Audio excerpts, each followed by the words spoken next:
Ladies and gentlemen.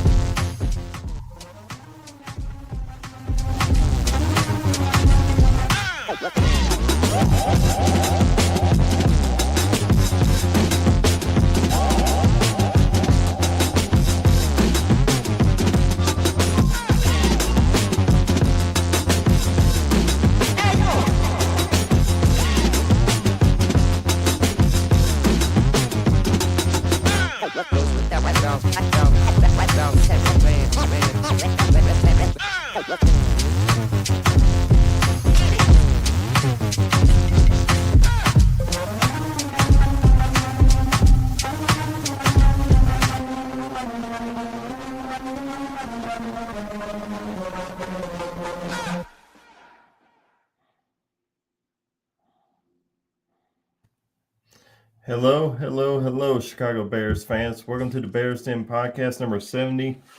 We have a great show lined up for you guys tonight. We will discuss the game that was against the Detroit Lions and look ahead to our playoff game. That's right, playoffs. We are in the playoffs against our heated rival, the Green Bay Packers. And as always, please like us, subscribe, follow, share our content.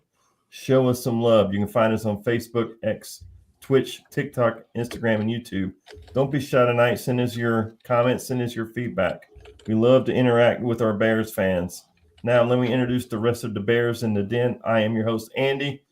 I got my boy Todd in the house. Hey. And I got the champ, the fantasy champ in the house.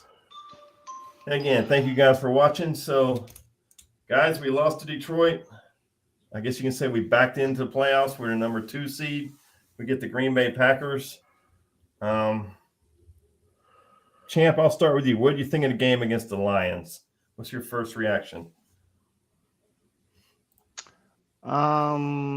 Disappointment.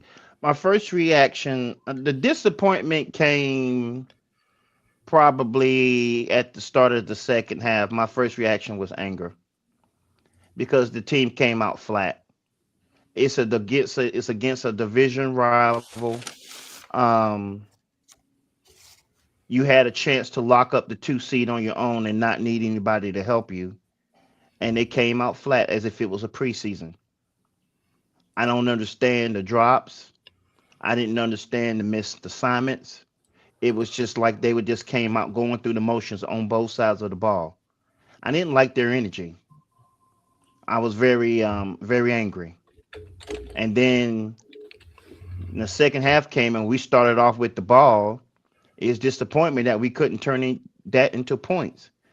And it's just the same old thing with this team, same old script of getting to the fourth quarter and then having to rely on mistakes from the other team and heroics on our quarterbacks to save us. And we've done that. I've seen this movie too many times this year. So, yeah.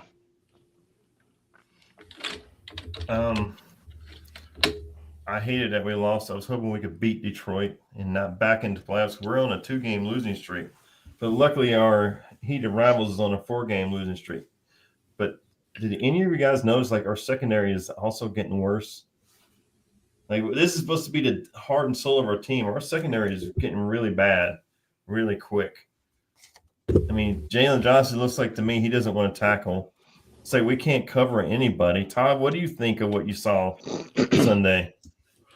Yeah, it's been bad. It's been really bad. I mean, this bend don't break is breaking me. I can tell you that. I mean, yeah, I don't think they act like it's a victory if you hold, and it's the Lions, so I get that a little bit. But giving up a field goal every position is not a victory for me. That you've got to be able to actually stop. And I know that's not how it was, but that's how it felt. Like they're jumping up and down, happy with themselves. They only gave up 3 points.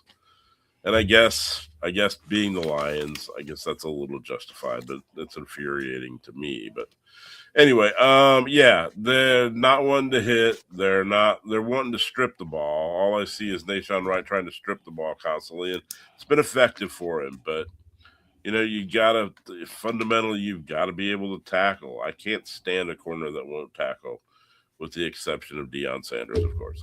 But anyway, That's the most thing. And you know, and I've loved C.J. Gardner Johnson this whole year, but he can't cover Amon-Ra St. Brown in the slot. No. That's just there's not many guys that can. No, you're But right. it There's just not. over and over and over and over again. And when that wasn't working, you know, you let somebody else try. I mean, Stevenson's on the bench, not playing outside corner. You know, put him in for a series or two, see if he can do any better. But I don't know. It's really aggravating. I mean, I'm very curious as to why Tyreek Stevenson is not on the field. Like there's all kinds of he's hurt, he's not hurt, he's in the doghouse, he's not in the doghouse. I can tell you he's not on the injury report. He wasn't for San Francisco, he wasn't last week. I mean, I don't know why he cannot be worse than C.J. Gardner Johnson in coverage or Jalen Johnson right now in coverage. Yeah. I mean, I don't know if Jalen Johnson's 100%, but he can't cover anymore. I don't think he is. I think he did everything he could to be part of the season because it was a special season, but I don't. He's not 100%. He, you know, but good on him that he had the fortitude to get out there and do it. But you know, I don't know. It's tough when it's the Lions, and it's also tough when you don't have a pass rush. Yeah. The secondary best friend is a pass rush, and we don't have that. That's by far our biggest problem. By far. Clarence, what do you see our biggest problem is on the because the defense is what's going to do us in. That's no secret if you're a Bears fan. This defense is what's going to do us in the playoffs. I mean, what's our biggest problem? The pass rush, the secondary, both, neither, tackling, gap control, edge control. It's all of the above. I mean, I want to touch on what I was just talking about. You know, I can give a player credit for trying to fight through it to play, but when you're hurting the team, isn't it incumbent on the coaches to see that and make corrections? When you're sitting up there and you give up all that yardage that we gave the San Francisco 49ers and you vowed that you was going to correct it, we gave up 494 yards this past week, you know, so you can't continue to come out there and tell us, or we're football people, you playing against people that are students of the game. You don't think Matt LaFleur is watching what these wide receivers is doing to your guys when Bourne and Jennings, who aren't, you know, the second coming of Jerry Rice and Randy Moss, are out there torching your fucking team, that he's not sitting up there watching and knowing that you can't cover man and that you don't have the pass rush to even sit back in zone when Brock Purdy, Mr. Irrelevant, is sitting back there torching your asses? You don't think that he's watching this shit? And to see that C.J. Gardner Johnson is a liability playing the fucking nickel position?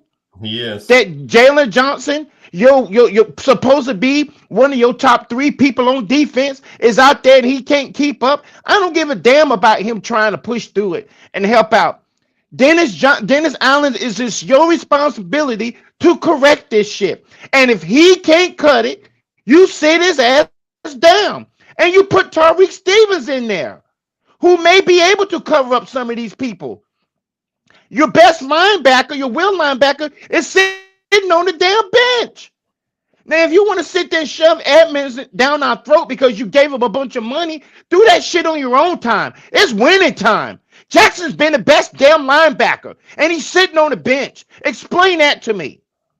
It makes no sense.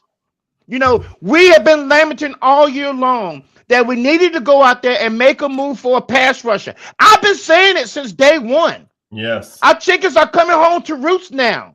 It's playoff football time, and we can't get the quarterback on the ground. We can't get off the field on third down, no matter what it is. It's 3rd and a mile, and they're picking that shit up because we can't get to the quarterback. But and it's frustrating. It's not even getting him on the ground. If you just get in there and he has to adjust to something, it's got to be less accurate with that pass. It's got to make everything better. I mean, Edmonds is playing and Nahshon Wright is playing because of the turnovers. I mean, that's why they're in there. But, you know, you're not going to get – everybody's good now. You're down to the playoffs. So you're not going to get a week where these wide receivers, but every team's going to have good wide receivers going forward. So, and Green Bay has cooked us in 2 games with their wide receivers. The thing that I notice most when I put this little banner up is our third down efficiency on defense is just plummeting. There was a time we were 11th in the league. We're down to 18th. We're not getting off the field on third downs anymore. I mean, this by the way, all of a sudden we can't stop the run. No. If you can't stop the run in the playoff, so basically our defense, we're bleeding to death with razor blade cuts. We are. That's what's happening to us. We're dying slow deaths because we can't get off the field. We can't stop the run. We can't rush the passer. And if you ain't getting turnovers, we're losing football games. Everybody's watching this. I don't want to hear about how wounded Green Bay is. That is one hell of a football coach on that other sideline. Matt LaFleur knows what he's doing. And I promise you, he's developing a game plan to beat us on Saturday. I am worried about this. Matter of fact, I'm worried about playing the Carolina Panthers the way we're playing defense. Yeah, I mean, guys, let me ask you something. If you had to pick an MVP right now for our defense, who's our defensive MVP this year? Todd, I'll just name a name. Who would you give it to, honestly? I was thinking about this the other day. I don't even know, man. That's crazy. I can give you one for the last 2 weeks. I mean, Austin Booker's flash, but I mean, that's not for the season. It would have to be one of the safeties. So it's Byard, right? It's got to be Byard. Yeah, Byard's been the most consistent defensive player for us this year. Yeah, Brisker's had a pretty solid season too, and just been waiting for for him to go down, and he's managed not to do that. But Byard's had a special year for sure. Clarence, who would your defensive MVP be this year?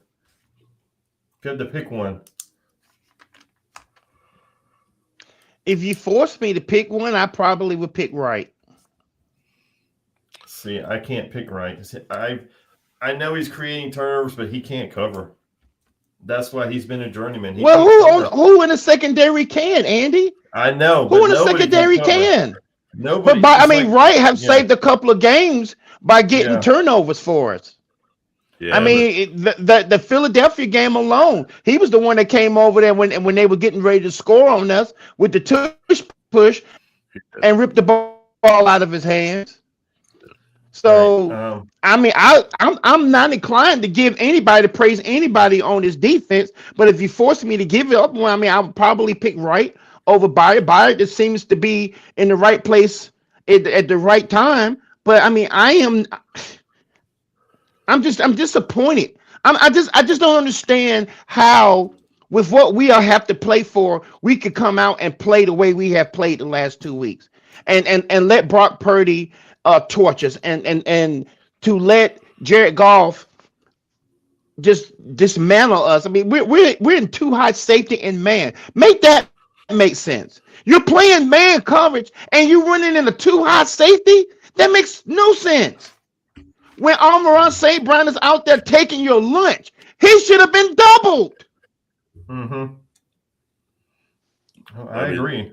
Yeah, then you're forcing, Jameson Williams and that rookie Tesla kid, or however you T-Slaw. And he looks good, but you make those guys beat you. But Jameson Williams is super. Not a lot of players. Because your safety is just 20 yards back. Yeah, I mean, nobody can keep up with him, but your safeties are playing 20 yards back away from the action, and meanwhile, Amon-Ra St. Brown is just having a field day on your nickel coverage. What are your safeties doing? If you're not going to bring them down into the box to help support the run, then what the fuck are they on the field for? I mean, the Lions' run game is not what it was. I know the Lions beat up, and just from a fantasy perspective, I'm still going to keep complaining about it. I think Gibbs is a little hurt because his production the last 3 weeks of the season was terrible, and Monty's, I think if he's behind a rock solid line, then they're with him. But yeah, we really should have forced the second and third receivers to beat us, and that's not what happened. But again, we don't have anybody to rush the passer. I mean, we just don't have any. And I said our secondary just seems to be in total decline. It's just, Yeah. I mean, Clarence, Yeah, right now, I mean, that just rolled off your tongue. I mean, you did. I mean, I'm sorry if it seems that I'm frustrated because I'm pissed off. But when you sit there and you say we don't have nobody to rush the passer, we got a guy making $100 million on that defensive line. It's supposed to be his damn job. Right.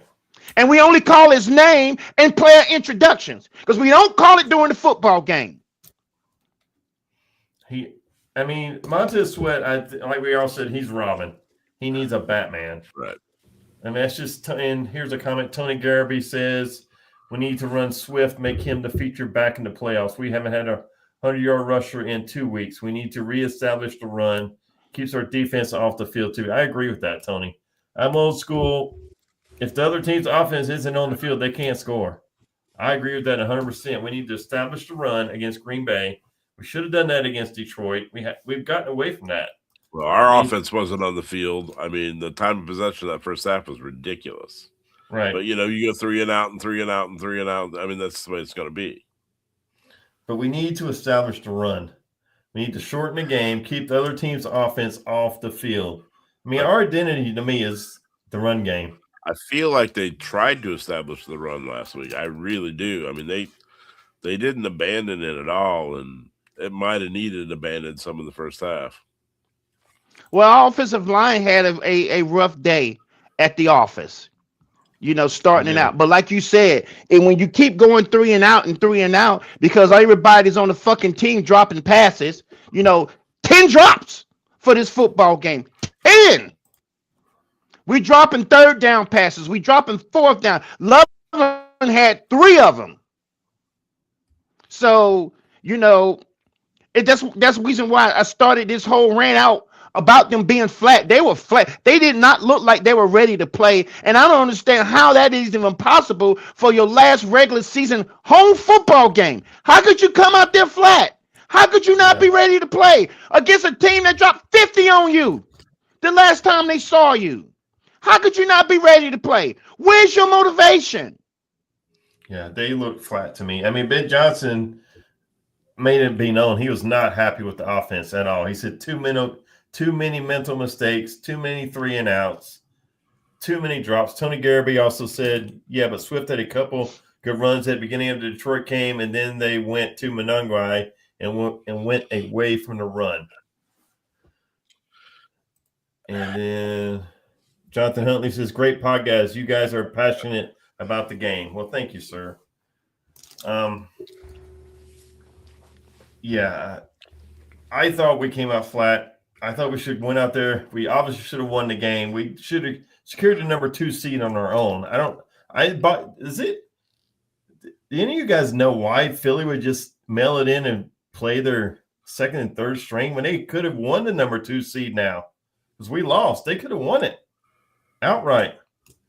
That's something that Sirianni is going to have to answer for, because it really makes no sense when you got an opportunity to host 2 playoff games. Should you win your first one?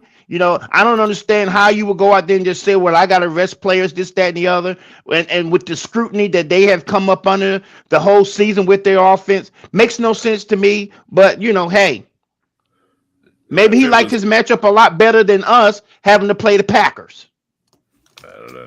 I think, if they had the season they had last year where they were so dominant, where you don't want to roll the dice and get anybody hurt, but they didn't have that season, know? And yeah, I mean, just, from a financial aspect, a second home game, that's a fortune. The ownership can't be happy about that. So Tony Garibay says Eagles think Bears will lose to the Packers. That's why they rested.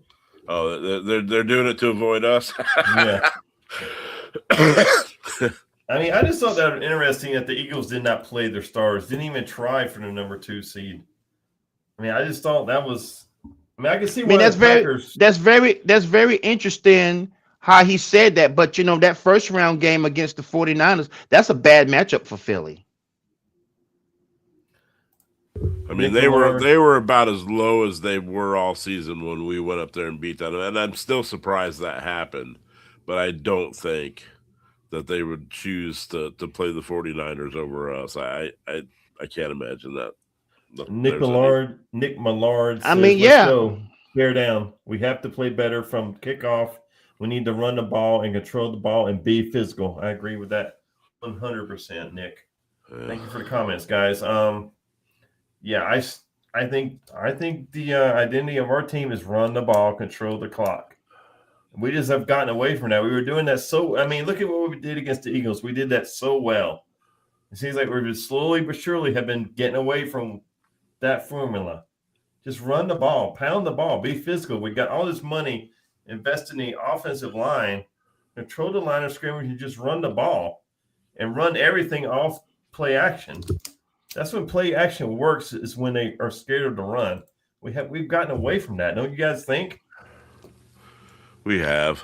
I don't know. I really think they made an effort to run the ball last week. San Francisco, if we would have ran the ball, that game could have been a lot different. San Francisco's offense wouldn't have been on the field as much if we could just run the ball and control the clock. We never tried to run the ball on that one.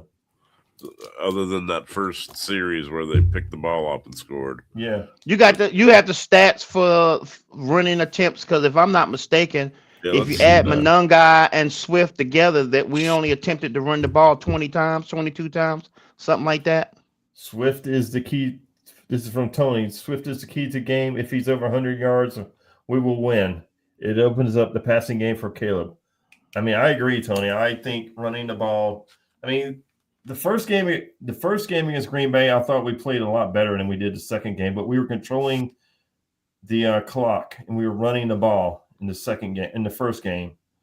In the second game, we didn't. I was surprised we won that game, honestly, because I thought we got away from it. Let me look up. How many times? See, Swift had 10 carries, Monangai had 6, and Burton had 1. So we ran the ball 17 times. It felt like more than that to me, but I guess. Yeah, that's not establishing the run. But at the end of the day, it's not just that, even though that is a vital key. But back to the team being flat and just having their head up their asses. That fourth down play where we had a chance to get them off the field on their side of the 50, and Billings jumps offside with the play clock running down to 1. I mean, it's fucking asinine. It is. It's asinine to do that shit. You ain't paying attention. And when they did the replay and I went back and looked at it, the center wasn't even moving. What are you doing? Yeah, no, he wasn't. What are you doing? It's plays like that. And I don't care what nobody say. DJ Moore stopped on that route on an interception. Now, far be it for me to point out to Caleb Williams that the tight end is running across the field on a post route wide the fuck open. Why you would choose to throw it in double coverage is beyond me. Let's not just pick up the first down, for God's sake. We've been complaining about him doing this shit all year long. But DJ Moore cannot stop on a route. No, he can't. I mean, if he just would continue on the route, maybe that interception happened, and maybe it doesn't. But it still looked like he throttled down to me. I thought, Todd, did you think he throttled down at least? He's a frustrating player for me. I mean, I know he won that. He made the big catch, against the Packers last time, but he's constantly butthurt. That's just who he is. He's never won. He didn't win in college. He didn't win in Carolina. He didn't win with us until this year. I don't think he cares about winning. I think, I don't know. Wherever you can send him, to get some sort of pass rush, that's what I want to do. DJ Moore has not behaved like he wanted to be on this team ever since we let Justin Fields go. Oh, that's right. That's plain and simple. If you don't believe me, go back and look at the tape. Look at his stats. He has not given us 100% ever since we let Justin Fields go. And I get it, DJ. I was mad too. But your ass is still collecting your direct deposits. So I don't want to hear this shit. We're still paying you. and we're paying you to perform better than what you're giving us right now. Yeah. It's ridiculous. Yeah.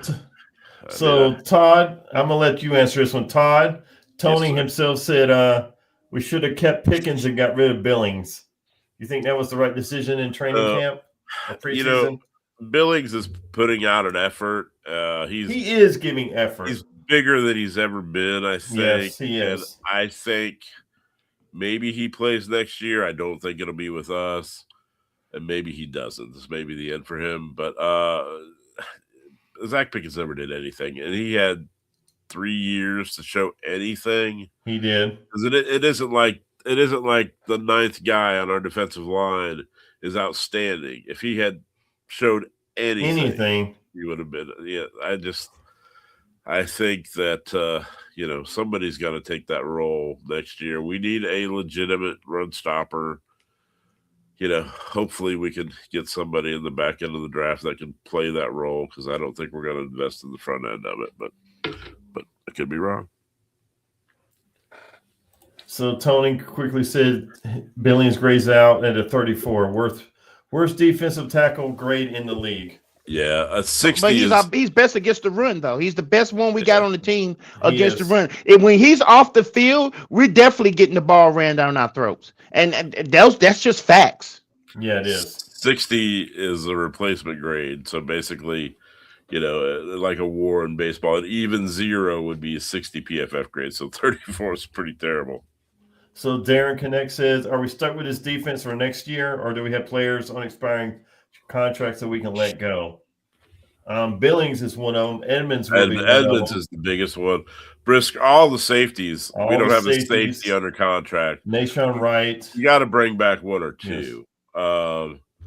Nahshon Wright's free agent, yeah. And I think else on the line. Nobody that makes any real money on the line is a free agent. The biggest one will be Edmonds. We don't have to pick up his option. Right. And I don't think we should, based on what I've seen. He was fine. I don't think we are. He was fine before the injury, and then after injury, he's not been the same player. He would have to take a significant pay cut to be back on the team. And then Byard, I would bring back on a short deal. Yeah. Because he's over 31, 32. Brisker, I don't know if I bring Brisker back, honestly. Did any of you guys bring Brisker back? I mean, what's special? What's really special about Brisker? Honestly, his recklessness and hitting was what's special, but that's what led to all the concussions. I think you bring Byers back if you can get it at a cheap enough discount. I think he wants to come back, but his Pro Bowl thing will bolster that number a little bit. I mean, I don't know. You bringing back Jonathan Owens? He's just a piece. He don't see the field a whole lot. He's just a piece. You bring him back cheap. You should be able to bring Gardner Johnson back relatively cheap. But I think in the first 3 rounds, we're taking a safety. We have to. We need a young safety on a cheap deal that we think can be a starter. Clarence, you bring Brisker back? Listen, what's really special about him, honestly? He's a willing tackler at the safety position. Now, we have always drafted pretty well. I mean, we had Mike Brown, but Mike Brown couldn't stay healthy. I think that what would make a player like Brisker even more valuable is we beef up that defensive line. And he's just there to clean stuff up, and we don't have to drop him out in the box as much. And I think that's why we're limiting Brisker the way we are. Because, when things are not going well as far as the pass rush and whatnot, all our other wards show. And that's the reason why we take such a hard look at Brisker. We take such a hard look at Nahshon Wright. I mean, I would hate to say it, but you know how much we missing Kyler Gordon from the nickel position right now? We are, a lot. Because Kyler Gordon, he was our best blitzer from the secondary position, and he could at least stay with these guys. We usually go after fairly aggressive safeties. The only exception I can think of, Eddie Jackson was not a willing tackler. No. He could play free. He was pretty good for several years. But he will light you up, though. He will light you up. No, I know. But he was like a 4th-round pick with a broken leg the year he came out. It was just kind of a crapshoot. But, you know, I mean, you look back in the history of it. I mean, Dewerson and Fensick and Doug Plank and going all the way back to the 70s, all these guys. Mark Carrier was a really good player. Really good player. And so, you know, that we usually do well at that position. And it's not, and there's 4 or 5 guys that are supposedly really good this year. We screwed up with, at the time, the Isaiah Watt thing, he's been fantastic in Atlanta. He went 99th. I mean, that was stupid. We should have. Remember, didn't somebody on this show say we should have drafted him? But we're still pounding the table. I mean, I was all into that too. I was like, yeah, if you can get this guy, I mean, we could have traded back into the early 3rd. You know, I don't know. Shamar Turner may be fine, but we don't know that, and we could have easily slid back and still got him in the 3rd, and I would have solved this problem. So, guys, in case you didn't hear, Laura Reed says, let's fucking go. I agree. We got to beat Green Bay. In case you didn't hear, guys, he didn't get the 4,000, but he got damn close. 58 yards away. Yeah, 1 or 2 drops. 1, 2, 3, 4 drops away. He would have got the – but either way, Caleb Williams is now the Chicago Bears single-season passing yards leader. Todd, anything you want to touch on that before we move on? Let's talk about that. So I'm excited for them working together another whole offseason. But honestly, this is Caleb's fault. It's a little bit Johnson's fault. But this, if he could learn not to throw a piss missile on every attempt, everything has to be 100%. I mean, he's burning guys' fingerprints off. It's insane. Luther Burden made a catch in that game by his fingertips. That ball was thrown way too hard. If he could check down on a 50%, you know, throw on that thing instead of throwing it as hard as he can all the time, he would have easily got that. You know, if we had John A. Walker this whole time, instead of fantastic in preseason, you start him 2 or 3 weeks earlier, then you bump Zacchaeus, you make him the 4th receiver, he easily gets this 4,000. It's mostly Caleb's fault. He has got to be able to develop some touch on some of these balls. And our friend Arthur also said what Todd's already said. He would be at 4,000. It wouldn't be for all the drops. Yeah, I agree with that 100%. Some of that's on him. Clarence, anything you want to touch about on Caleb Williams before we move on? Yeah, the drops played a pivotal part in it, but hell, all the missed layups that he had. Yeah, the whole season. I mean, he would have blew past 4,000 yards had he just had, like Todd said, more touch on deep balls where he had people wide open. He throwing it over their heads and the little 10-yard out, 15-yard outs that he just couldn't seem to hit on a consistent basis. I mean, it's all his fault, if you want to be honest. Yeah, every quarterback has drops. I mean, but it's the missed layups that stand out to me. More so than that. He missed so many. Many. He ended up at what? At 58% for the year. He's down 4 points in completion percentage. If he just does as well as he did his rookie year, he gets it. And you know, 5 of those passes are on him every game.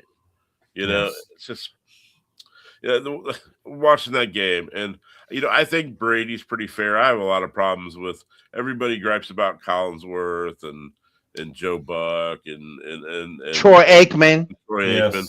And there was a play, and you know, Caleb's doing his thing. He gets a pass rush. He spins out and he's flipping around and he's running all over the place, and he whips the ball 100-mile-an-hour to Cole Kmet, and he grabs it and he makes the play. You know, he makes a move or two and gets out of it. And the net was a 4-yard loss. And Brady goes, well, that's the best play I've ever seen that resulted in a 4-yard loss. And that's come on. Anyway, it is. He should have easily gotten 4,000 yards. So, thankfully or unthankfully, we're in the playoffs. The NFL gave us the 8 o'clock time slot on Amazon Prime for Saturday night against our heated rivals, the Green Bay Packers. Clarence, what's it going to take to win this game? Because I do not want to lose this game. I would call the season a complete failure if we lose this game. Clarence, how do you feel about this matchup? I wouldn't call it a complete failure. I think no matter how we look at this season is a booming success when you look at Sure. where we came from to where we are right now. Let me just say that. I'm scared to death of this game because the Chicago Bears, ever since I've been a football fan, has always acted like they were afraid of the Green Bay Packers. And it didn't matter how healthy the Green Bay Packers was. It didn't matter how injured they was. It didn't matter if they were missing this person, that person. They always seemed to step up to the task of playing us. They don't worry about playing us. I mean, I remember seeing them on 2, 3 game losing streaks, and Aaron Rodgers would say, "Don't even worry about it. Next Mhm. week we'll be fine." And it's because they played us next. And it always seemed to work out for them. For whatever reason, when we see those damn helmets, we nut up every single time. So that's what worries me about this football. Then when you throw in the fact that your own players are sitting back there telling you how you got out schemed by Dan Campbell. And that's exactly what Briscoe was talking about this past week. He said they got out schemed. What do you think Matt LaFleur is going to do? Especially against this secondary. And our inability all of a sudden to move the chains and run the ball when they're missing their best defensive, two of their best defensive linemen last game. And we couldn't seem to run the ball on them. So I'm worried about this football game. So if you're asking me what I think, I'm scared to death. I would have rather played anybody else in Chicago than the Green Bay Packers. And that goes for the Eagles, and that goes for the Rams. That even goes for the Seahawks. I would have rather had them had to come and play us in Soldier Field than the Green Bay Packers. Because that's one football team. The cold ain't going to matter. It ain't going to bother them. They're used to playing in it. I mean, I'm worried as well. And ESPN actually has the Packers as 1.5 point favorites. Yeah, and that's probably right. And they give them a 54% chance to win. I'll agree with that. I do not want to lose this game. I just cannot stomach losing to Green Bay and listening to their shit all season. I mean, I do not want them to come to our house. It's like walking. It's like people walking their dogs. Somebody walks the dog, takes a shit in your yard, and then it leaves, and it don't clean up. I don't want that to happen. I do not want to lose to this team. Todd, what are your thoughts on this game? Well, I feel confident in that it's in Chicago. I don't know. Have they posted an injury report? Green Bay? Yeah. I haven't looked. Our friend Arthur says Matt is going to cook DA. I agree with that. Our defense is just trending. It's trending down. It's getting worse as the season goes. That has me worried a lot. This defense has been horrible the last month and a half. Horrible. Yeah. So are they? Is Love playing? Yes. Okay. Love will play. Yep. He's missed 4 games. I mean, Green Bay is on a 4-game losing streak, but I mean, this is best of 3. This is for the playoffs. This is to advance. I didn't see much difference in them with Malik Willis. No, I thought Malik Willis played very well without. He's going to get a big check because of it. Yeah, he's going to get a chance to start. Todd, who do you think is going to win this game? Well, I'm going to choose us at home after this year, but I don't know if I'd rather play the Rams. I would have rather played the 49ers in Chicago. I think, I mean, the Rams have kind of been my choice that I think that's going to win it all for a while now. But yeah, but the weather conditions would affect them. I would have rather played the Panthers. Yeah, but they get a home game. They do. Good for them. Yeah, I mean, I'm a little disappointed in being underdogs at home, but I don't know. We earned it. Yeah, we haven't played well last 2 weeks, and we're not going to this on a roll. So, But they've lost 2, right? That you said they've lost 4. They're going a 4-game losing streak. But let me ask y'all, why should Green Bay be worried about us? I mean, let's just be fair. Let's take our Chicago Bear hats off for a second and just ask, why should Green Bay be worried? Because they've been injured before and played us and popped our asses. They've done it with a backup quarterback over the years. We couldn't even go to Baltimore and beat Todd Hundley, for God's sake. So why should Green Bay be worried about us, especially with the way our defense is performing right now? Why should they care? They always kick our ass. Yeah. I don't even know why they even still call it a rivalry. For it to be a rivalry, both teams has to win on a consistent basis, and we do not. When is the last time we went and played Green Bay and officially beat their ass without having to block a field goal or something that happened in the last? It's been a minute. I couldn't tell you. But they'll pop our ass at a given time. It never mattered before. We have taken many ass whoopings. We have taken plenty of ass whoopings at the hands of the Green Bay Packers. Yeah. When is the last time we've done it to them? Before Favre. So yeah, that's it's been 20 years. Yeah. They've owned us for 20 years. That's my point. Through the Favre. That's my point. That's why I keep saying I'm sick of it. I do not want to lose to this team. I don't want our season to end against Green Bay. I'll take a loss to the Rams or 49ers. I cannot take a loss to Green Bay here. Yeah, and I wish the NFL would do us a favor and go into the ownership and change how each team is owned, because the McCaskies don't own us. Green Bay does. The McCaskies just holds the fucking leases. They own us and have been. Yeah. Arthur says 27 years old. Damn, I wish I was 27. 27 years old, and it's been all my life that Green Bay's owned them. I mean, and that's why I cannot stomach losing to Green Bay here in this spot. I can't stomach losing and them ending our season and sending us home. I can't stomach it. I know we're a year early. We're ahead of schedule. I hear everybody saying, oh, this is all gravy, is all icing on the cake. I know. We won the division. I cannot take a loss to this team. We are the number 2 seed. We won the division. We should be the favorite in this game. Yes. We should be able to beat every single team on this sheet of paper except the Seahawks. And we should be better. Theoretically, we're number 2 seed. We should be better than San Francisco, the Eagles, the Rams, the Panthers. The only team we should fear is Seattle, which I do fear Seattle. That's a real team in Seattle. They're not getting respect, but that's a real team. I mean, I just can't stomach losing to Green Bay here.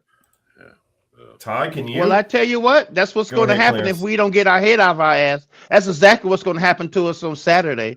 Because if we go out there and display the effort that we have done the last 3 games, and I'm including that Green Bay game that we last played against them, if we play anything like that, our asses are going home. We're going to clean out our lockers on Monday morning. We don't get our shit together.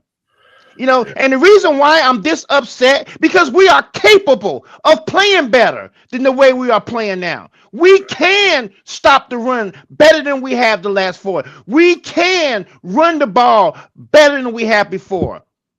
It makes no sense that we will come out and be flat on both sides of the ball with missed assignments. I mean, that's what drives me crazy the most. You're in our building. You know the snap count. Why the fuck are you jumping off sides and false starting? It makes no sense. That's the shit that you control. You know the snap count. Why are you moving? DJ Moore's got a dang gone false start. How? You're the wide receiver. You don't move till you see the ball moves. What are you doing? This is how we beat ourselves. And we've been doing it all year. It's not an anomaly. We've been doing this shit all year. We can't keep depending on pulling, miracles out of our asses the last 2 minutes of a football game, to tie the ball game. Then we'll be down by 1 score. Then you got to kick an onside and recover an onside kick to get the ball back. That shit happened in the playoffs. I promise you. You're going home. And how often do teams do back-to-back, 2-point conversions and pull it off? Thank you. You're going home if you play like that. Yeah. Oh my God! So the champ has a fan. Darren says, love you, champ. How you always speak the truth and bring your passion. Bear down." I mean, I think we're all passionate. I think if you're a Bears fan, as long as we are, you're passionate. Like I said, I do not want to lose to this fucking team. I'll lose to anybody else but this fucking team, except maybe the Cowboys.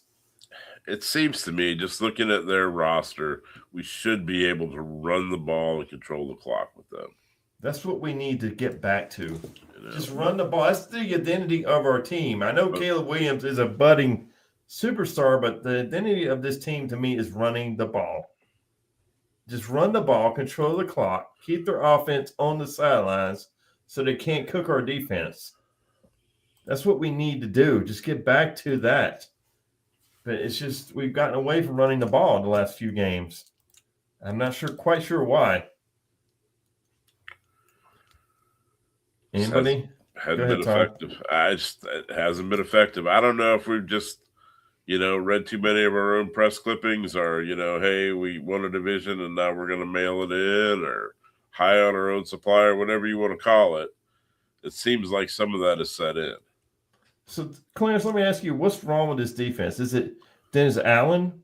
Is it the scheme? Is it the talent? Is it passion? Like, what do you see with, what do you think? Do you think Dennis Allen needs to be let go at the end of this year? I mean, what do you see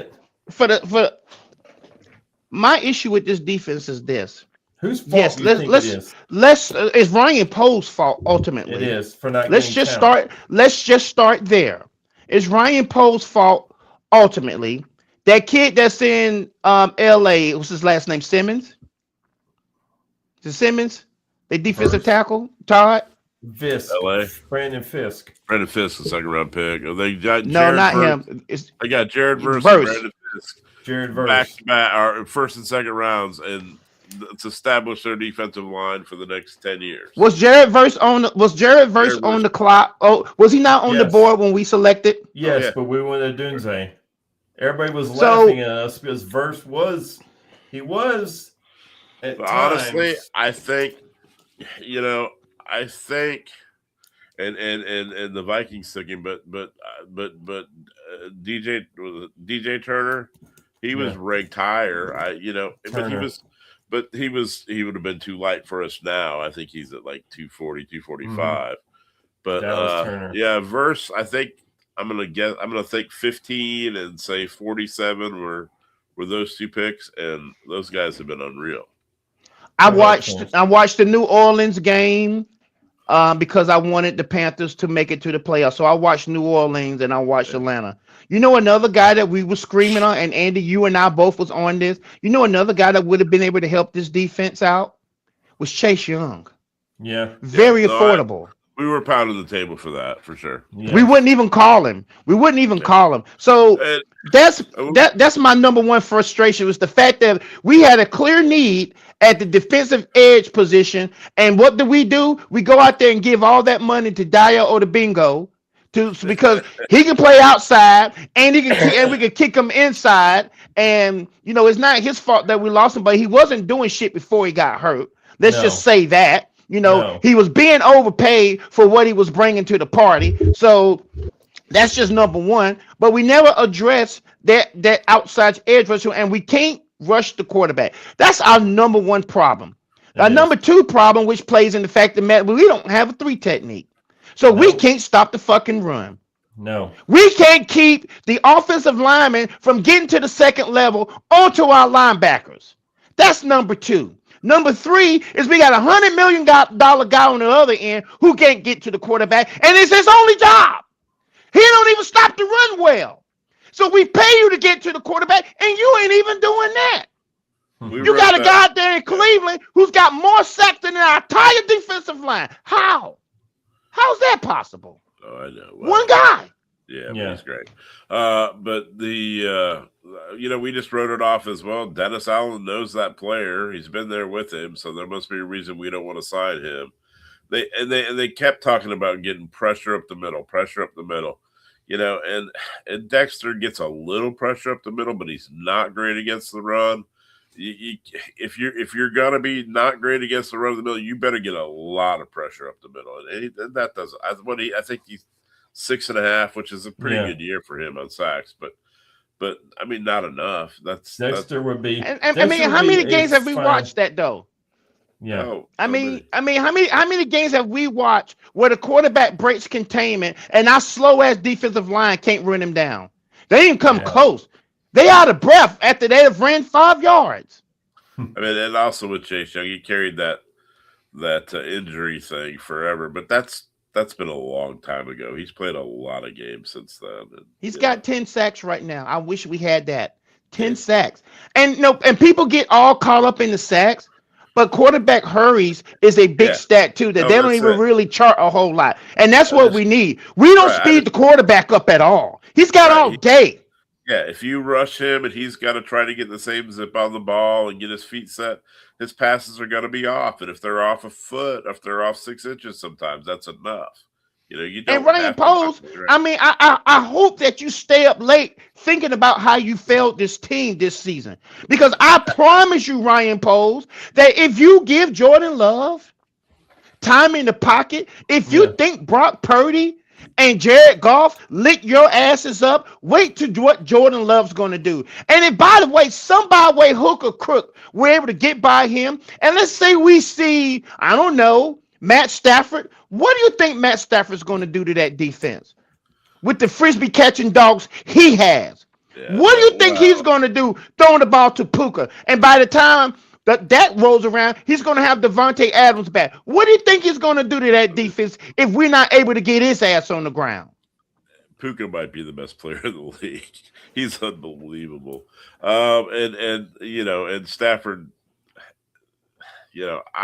I've loved Stafford for years, but he's the guy that's going to win MVP. He's going to win MVP this year. He's got over 40 touchdown passes, for God's sake. I know. His accuracy is so off the charts, and he's been through all of it. And, I mean, I hope we win the Super Bowl, but I think they have a real chance to.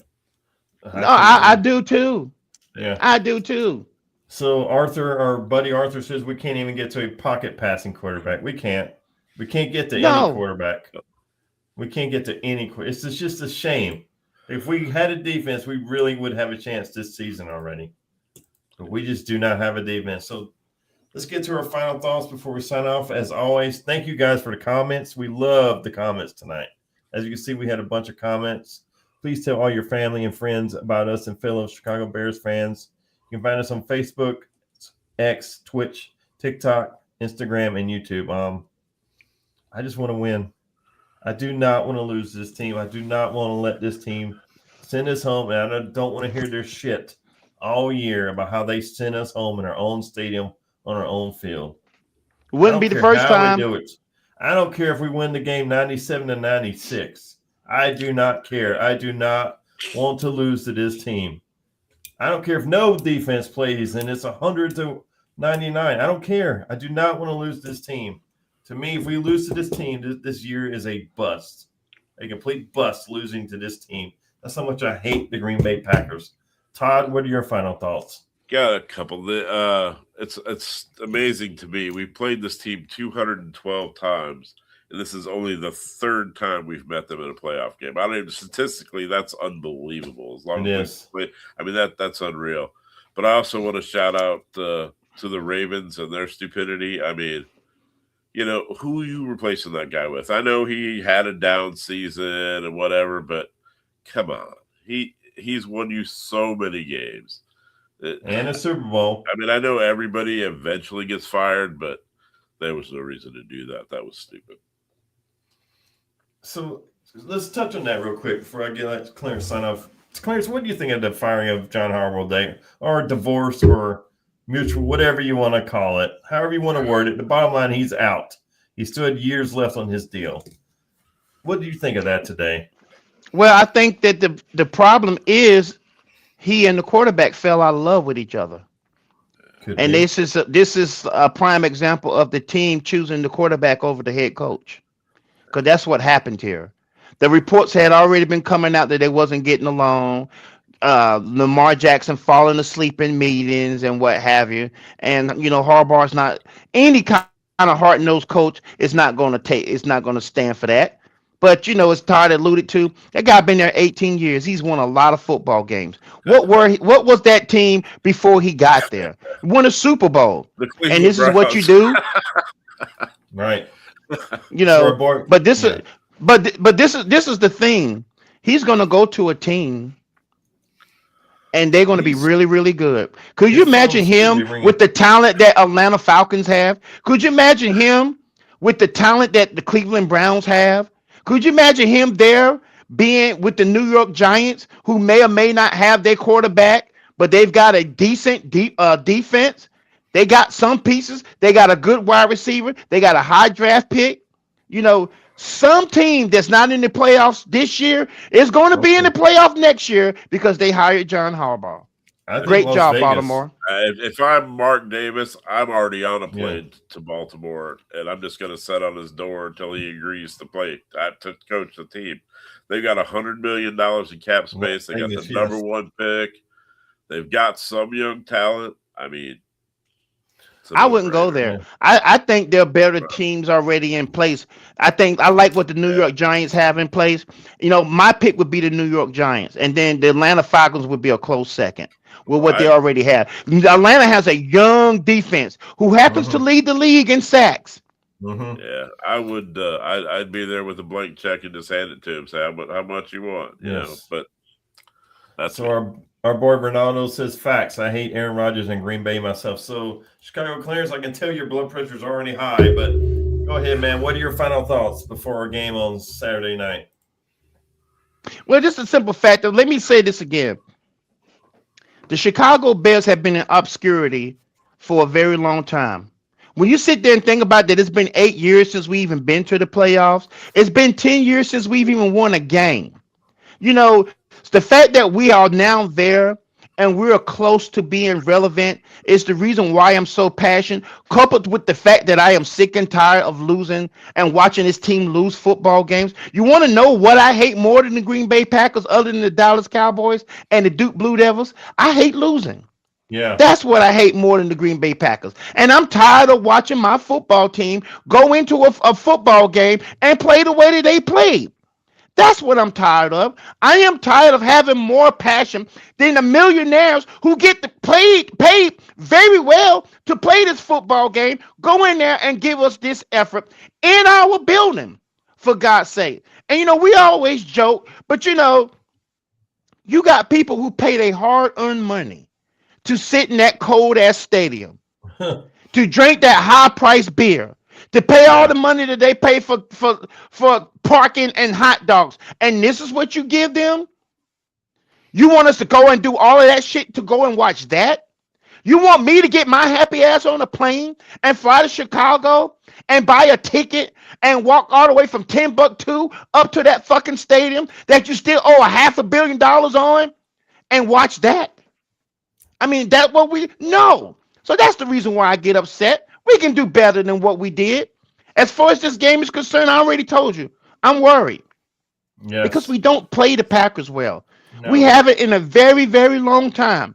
And every now and then, even when we went to the playoffs 10 years ago, we still couldn't beat the Green Bay Packers. We went out there and we got Khalil Mack. We still lost to the Green Bay Packers. When we had Julius Peppers on this team, we still couldn't beat the Green Bay Packers. So I'm worried. And if they play the way they played the last month, we're going to lose to them again. Yeah. I'm hoping Ben Johnson's pissed off and he's whipped this offense into shape, and the offense takes the field the first snap and plays well the whole game and controls the clock with the run game. That's what really needs to happen. Keep our defense off the field. Keep them on the sidelines. Well, guys, and you're saying that, Andy. Yeah. You're saying that, Andy, but Ben Johnson makes $13 million a year. Yeah. So if we know that, how come you don't know that? Why are you sitting up there? Why is Caleb Williams throwing the ball 30-something times against the San Francisco 49ers and we can't stop them when we're on defense? No, because conventional wisdom tells you if you want to keep an offense from scoring points, you keep their asses sitting down. So why are you slinging the ball all over the place? Run the damn ball. That's what we should be doing. We should get off the damn bus running the ball. and you make them stop it. Quit being so fucking cute with the trick plays and all this shit. Run the damn ball. Make it simple. I mean, I want it to be so evident. I want you to know the run is coming and not be able to stop it. Let's set up an offset I. Let's set up an I formation. Put a damn fullback in there and run the shit. Run it. No, I agree. That's what the key to the game is, running the ball. Keeping Green Bay's offense on the sidelines. Yeah, forget 12 personnel. We don't need 2 tight ends on the field unless one of their asses in the backfield and they're leading the charge. Run the damn ball. Well, guys, thank you for watching and thank you for comments. Until next time, fuck Green Bay, and I hope we win Saturday night. We better win Saturday night. Peace out and bear down. See you guys.